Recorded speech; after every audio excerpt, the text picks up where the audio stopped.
You've probably heard that fixing your credit means sending out a few letters or disputing things on Credit Karma and just hoping for the best.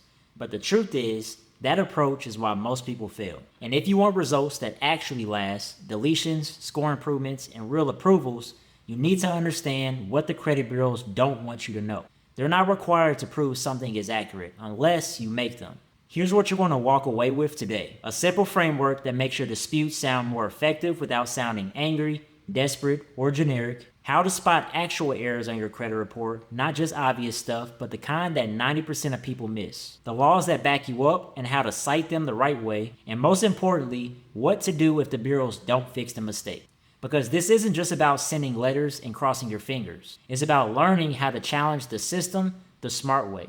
So let's start with the core idea behind everything that I teach. It's called the burden of proof dispute framework. This diagram explains why most people fail and what strategic disputers do differently. Now on the left side, you have the consumer, and that's you, saying, show me proof. Most people approach credit repair trying to prove something is wrong.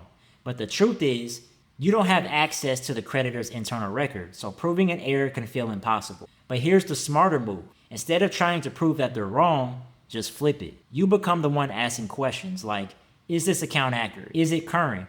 And can you verify it with documentation? In the middle, the law is the judge. Specifically, FCRA 1681EB, which requires that everything on your credit report must be accurate, current, and verifiable. Now look to the right side of the diagram. That's the credit bureau. And what you'll find is, in a lot of cases, they can't actually prove it. Because if they can't verify it with evidence, they're legally required to delete it. So this framework teaches you to find errors and inconsistencies, ask strategic questions about those errors, cite the law that puts the burden on them, and request deletion if they can't prove it.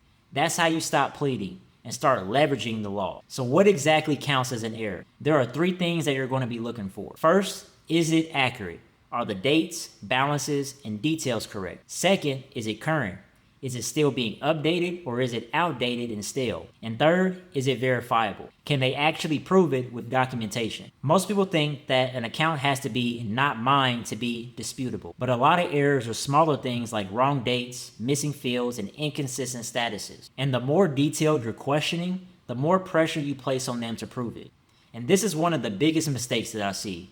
Most people send disputes that sound like this. This account is inaccurate, please delete it. And while that sounds okay on the surface level, it doesn't actually challenge anything because it's very vague. Now compare that to this. This account is reporting different open dates across all 3 credit bureaus. TransUnion lists August 21st, Equifax lists August 12th, and Experian lists August 18th. How can 3 different open dates all be correct? Under FCRA 1681EB, all information must be accurate and consistent. Can you provide documentation to provide which open date is correct? If not, this account should be deleted under 1681IA due to unverifiable and conflicting data. Do you see the difference? One is a statement and the other is a question that forces a response and puts all the pressure on them. Now let's talk about the laws that protect you and why they matter. There are 3 big ones that you should know. FCRA 1681EB, and this says that all information on your credit report must be accurate and up to date. And if something's inconsistent across the bureaus, that's a violation. Law number 2 is FCRA 1681IA, and this requires the credit bureaus to reinvestigate when you file a dispute. And if they can't verify the info within 30 days, they must delete it. And lastly is FDCPA 809B, and this applies to debt collectors. If you ask them to validate a debt, they must provide proof. No proof equals no reporting. These laws aren't just for lawyers. They're for you, and they work if you know how to use them. Now, what happens if they ignore you or send a generic response? You just don't stop. So here's what you do. You redispute and escalate, or you can call them out for not investigating properly, or you can send a complaint to the CFPB because they regulate the credit bureaus. And if you're really being ignored, you can even contact a consumer attorney. But most of the time, once they know you're asking the right questions and not just copying templates, they'll take you seriously. Before we wrap up, let me say this clearly. Most people fail because they do one of 2 things wrong. First, they either don't take action at all and they wait, ignore the credit, or just feel stuck. Or secondly, they take action the wrong way by copying what they saw on TikTok or sending generic disputes without understanding how the system works. But now that you know the real strategy, you're already ahead of 90% of people out there. Now, if this helped you, don't just click away and forget it.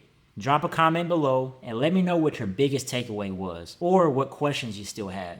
I'll be checking the comments and replying back. Let's keep building better credit, one smart move at a time.